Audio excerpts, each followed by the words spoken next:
Ever wonder how designers and resellers take low-cost thrift store items and make them look expensive? Well, in today's video, I'm sharing 10 designer tricks for transforming thrifted finds into upscale decor using simple, budget-friendly DIYs. These are some of my favorite hacks for turning cheap, outdated pieces into stylish, bespoke decor. I'd love to know which of these tricks you find most surprising. Let me know in the comments. Now, let's get started. Adding a high-end element to a cheap thrift store find makes it look expensive because adding just one luxury detail elevates the item's perceived value. I thrifted an inexpensive candle stand that I'm going to combine with a once pricey Fitz & Floyd lid. I thrifted just the lid. It did not come with its original trinket box. I first painted the candlestick with ivory chalk paint to match the color of the lid. I gave it 3 coats and then just lightly sanded it, not to distress it, just to create a smoother surface. Again, to reference the lid, I'm going to add a floral rub-on transfer in a shade of pink similar to the lily on the lid. It's from IOD's Rose Botanical package. I wish I had a lily transfer, but I always try to just work with whatever I have on hand. Applying transfers to curved surfaces can be a challenge. I find it helps to cut away as much of the transparency around the design as possible. The top section applied perfectly, but the leaves on the lower portion had some cracks, so I distressed the entire transfer to disguise those cracks. Then, to give it a shiny finish like the lid, I brushed a coat of glossy Mod Podge over the candlestick. I first filled the glass candle shade with blue rocks from Dollar Tree to simulate water under the lily pad, but I didn't like how the blue looked, so I swapped them out with some green rocks, also from Dollar Tree. I added a battery-operated votive candle, but I also think a real candle would look great.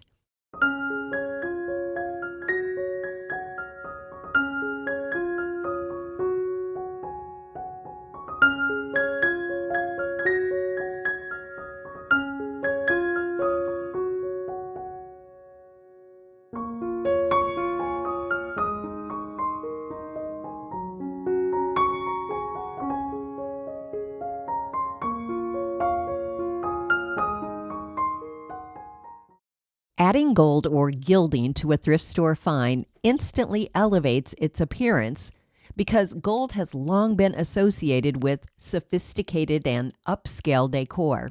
I thrifted a frame that already has gold trim, but to emphasize it, I'm going to add 2 drink coasters that I spray painted gold. To add art to the coasters, I printed out 2 female silhouettes on a page torn from an old textbook. I used a cup that was about the same size as the coasters to trace around, so I could cut out a nice circle shape. Because this paper is quite thin, I only applied Mod Podge to the back of the paper and not on the coaster. I carefully centered the paper in each coaster and smoothed it out with my fingers. This thrift store frame didn't come with glass or backing, so I cut a piece of scrap cardboard to fit in the frame. I wanted to create a vintage-looking backdrop for the coasters, so I covered the cardboard with some black and brown gingham fabric, just folding the fabric edges to the back and hot gluing them in place. To give it a truly granny chic appearance, I layered a thrift store doily over the gingham fabric.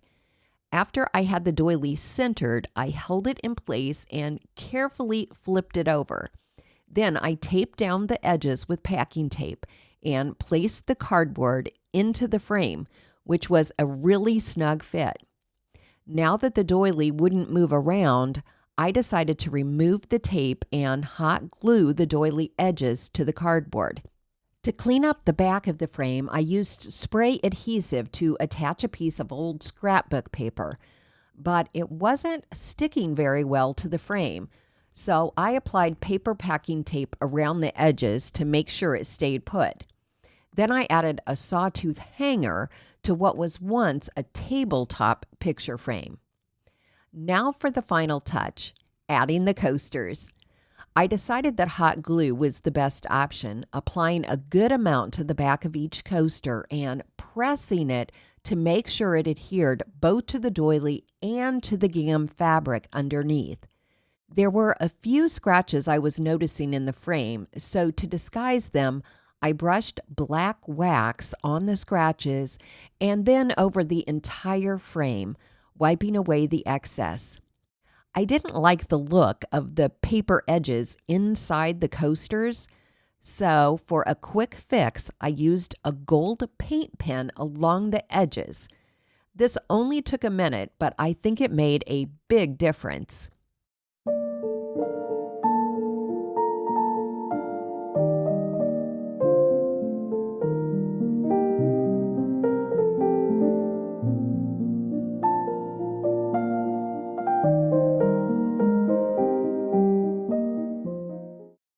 A well-paired set appeals more to buyers and home decorators. Therefore, making previously mismatched thrift store items feel like a set increases their perceived value. I thrifted a sugar bowl and creamer.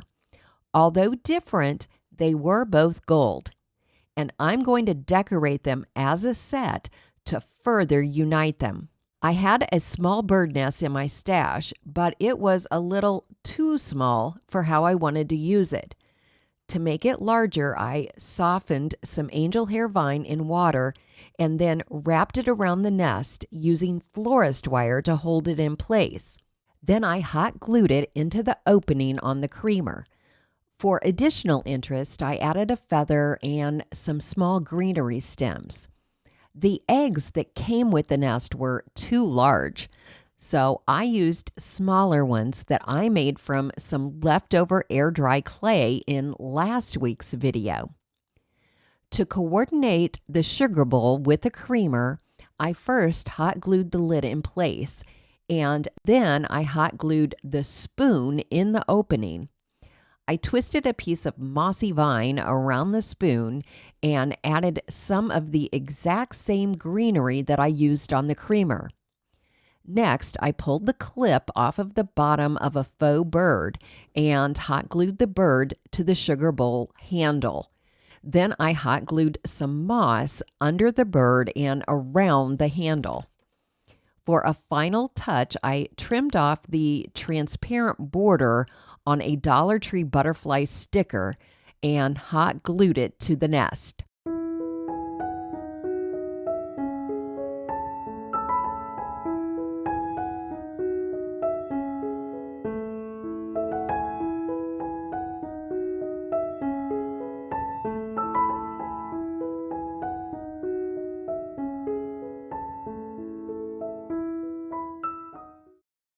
Adding greenery or flowers to a thrift store find instantly makes it feel more stylish and upscale.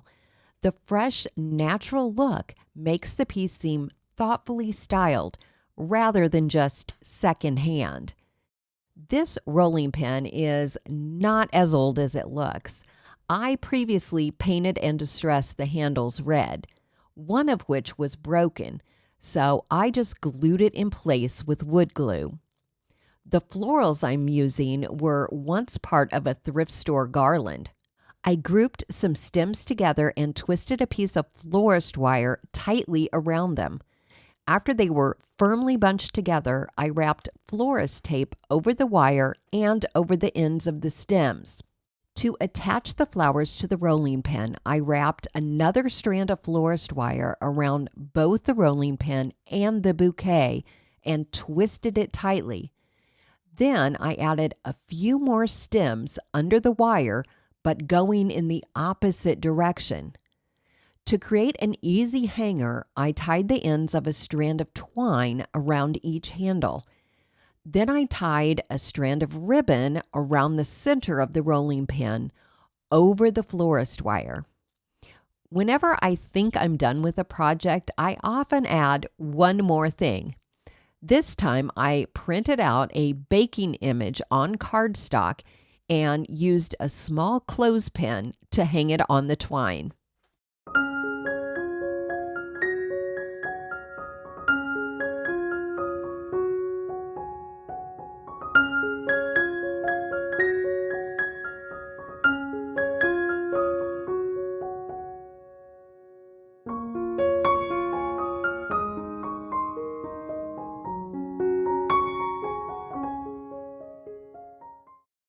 Adding a popular theme makes thrift store finds more valuable by increasing their charm, nostalgia, and appeal to collectors and decorators.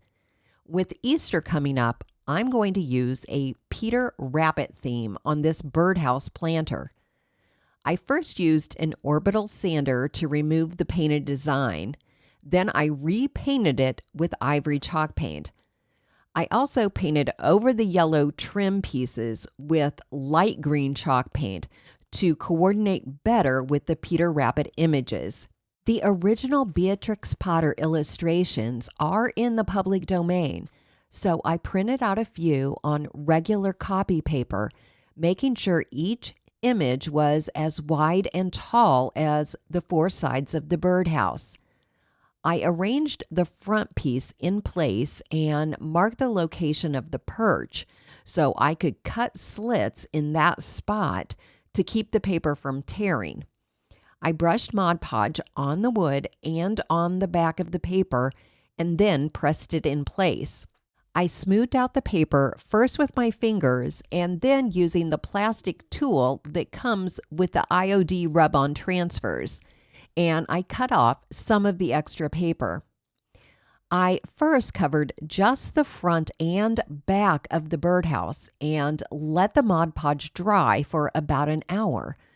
Once it was dry, I used a utility knife to cut off the remaining extra paper along the top and bottom edges. The side edges on the birdhouse were rounded, so I used a sanding block along those edges to remove the excess paper. With the front and back done, I could then repeat the process and decoupage the two sides. When I cut out the hole on the front of the birdhouse, I unfortunately cut off Peter Rabbit's face. To remedy the situation, I found a rabbit figurine in my stash that was a good size for the hole, but I needed to cut off the egg-shaped wagon that was attached. I pressed the rabbit head into the hole and used an entire mini hot glue stick to hold it in place. Although it looks janky on the inside, you won't see that once a plant is in the box. There was also a small hole in a top corner on the trim, so I hot glued a tiny bird over that hole. However, when I was brushing clear wax over the green chalk paint to seal it, the bird popped off. So I re-glued it, but this time instead of hot glue, I used super glue with Super Glue Accelerator.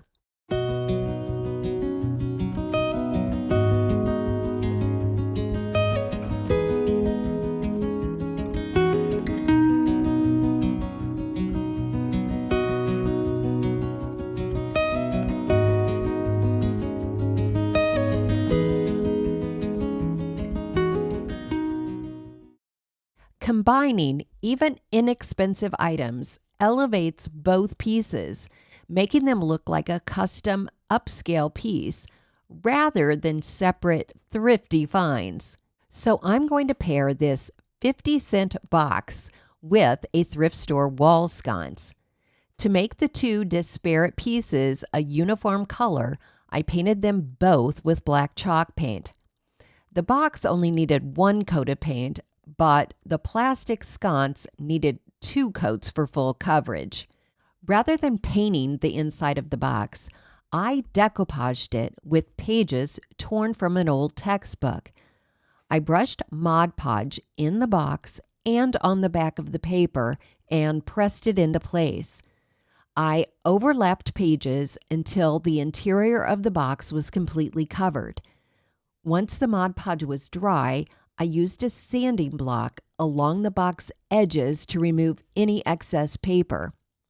I was thinking about how gold accents make items look more expensive, so I thought I'd add a gold rub-on transfer to the paper. The gold transfers apply just like the traditional transfers, but they are more delicate, so take your time. I reattached the candle cup that I had removed while I painted the sconce.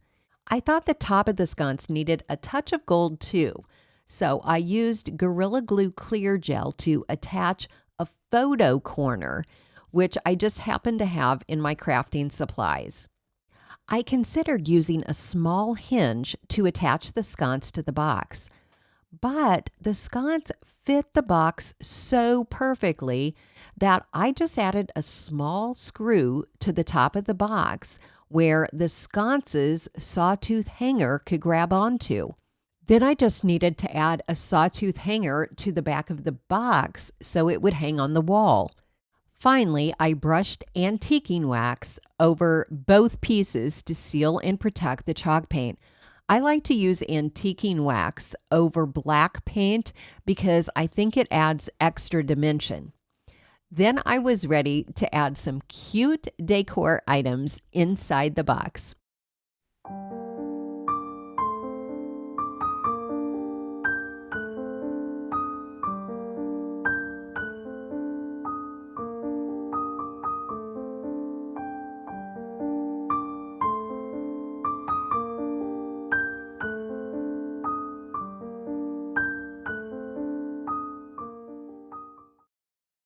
Items that are both decorative and functional command higher prices because they offer both aesthetic appeal and practical use, increasing their perceived quality and value. I came up with a purposeful idea for this wood block sign, but first I needed to make it fit my style. I sanded off the lettering and stained the sides of the box with antiquing wax. Then I pulled out a bird illustration sent to me by one of my sweet viewers.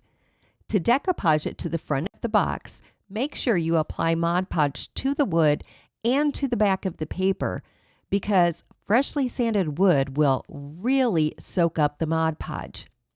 It's helpful to go over the print with a brayer to achieve good adhesion. Somehow I managed to get a tiny drop of antiquing wax on the picture, which I tried to erase with a white eraser. But yikes, I only made it worse. I'll have to fix that. But for the moment, I cut away some of the excess paper to keep it from accidentally adhering to the box sides. Once the Mod Podge was dry, I used a utility knife to cut away the remaining excess paper. Then I smoothed over the box edges with a sanding block to give them a more natural appearance. I decided to use some typography left over from an IOD rub-on transfer to disguise the damage, but for some reason it didn't want to stick. Instead, the paper was sticking to the transfer, which left an even larger area of damage. So I decided to put a dictionary's definition of a titmouse bird over the damaged spot, but I needed the definition to be bigger, so I took a picture of the definition, cropped it, and then printed it in the size I needed. I printed it on an old piece of paper torn from an old school workbook to make it look vintage. And then I used a ruler to tear the edges around the definition. When decoupaging paper to paper, only apply Mod Podge to one of the surfaces to avoid wrinkles and bubbles. I carefully smoothed out the definition, successfully hiding the damaged paper underneath. So you must be wondering how I'm going to use it. Since these wood signs are usually hollow on the back, They are perfect for hiding a thermostat or other unattractive features that stick out from a wall. My thermostat has rounded edges, but if yours is flat, you can just rest the box on top of the thermostat. Adding a pedestal or feet elevates a thrift store find both literally and visually, creating a sense of importance associated with high-end decor and antique furniture. I'm going to use a tall metal candlestick as a pedestal for a large wood salad bowl. I'm just going to use a few small screws to attach the pedestal to the bottom of the bowl. Just use a drill bit for metal and drill at least 4 holes through the candle plate, and then tighten the screws through the holes and into the base of the bowl. I'm going to use color to unite the two pieces by painting them both with black chalk paint. I also painted the rim of the bowl, but decided not to paint the interior of the bowl. Even though the candlestick was mostly black already, I painted it too, so it would perfectly match the bowl.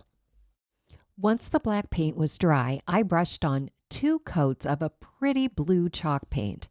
And once the blue paint was dry, I cut out a floral transfer from IOD's Rose Botanical package. Even though the bowl is curved, it's much larger than the candlestick, so it adhered perfectly. Of course it adhered perfectly when I was already planning on distressing it. The reason I first painted everything black was because I wanted the black paint to show through when I sanded over the blue paint. I love how distressed paint looks on dark metal. I debated what color of wax to use, but ultimately decided on white because it will add to the cottagey vibe of the blue paint and the botanical transfer.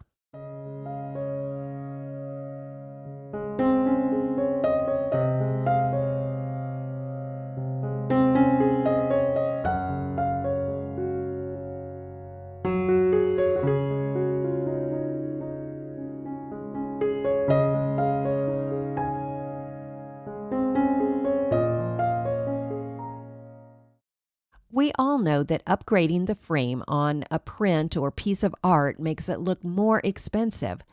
But have you ever considered reframing cheap thrift store art with a different frame, also from the thrift store? This print of children with rabbits is adorable, but the mass-produced 1990s frame makes it look cheap. So I removed the print, which had been glued, unfortunately, to a sheet of cardboard.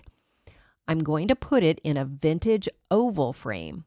So I traced out the oval shape on the print and used a heavy-duty pair of scissors to cut it out. The frame was scratched up, so to conceal the damage, I first used gold rub and buff along the inner and outer rims. Then I brushed black wax between the rims and on the outside edge of the frame. This did a great job of refreshing what was already a lovely vintage frame. Before adding your print, be sure to clean the inside of the glass so you don't trap dust or detritus inside. Because this is such an old frame, small nails were used to hold the art in place. You don't have to remove them, just try to twist them as needed so that you can add in the art and the cardboard backing. Then press them down. Use paper packing tape over the nails to hold them in place. You can also cover the back with brown craft paper for an even more finished appearance.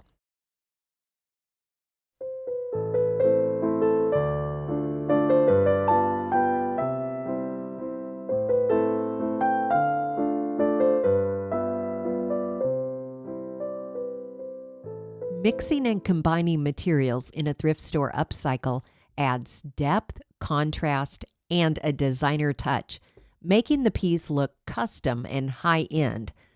I unfortunately lost the video of my final DIY, but you can see that I combined a metal candle stand that I painted green with a ceramic bird salt shaker, a faux flower, and a silky ribbon. Now that you've seen all 10 ideas, which one surprised you the most? Or do you have a favorite trick of your own? Let me know in the comments. I love hearing your ideas. And if you want even more ideas for transforming outdated thrift store finds into stylish home decor, here's a video I think you'll like.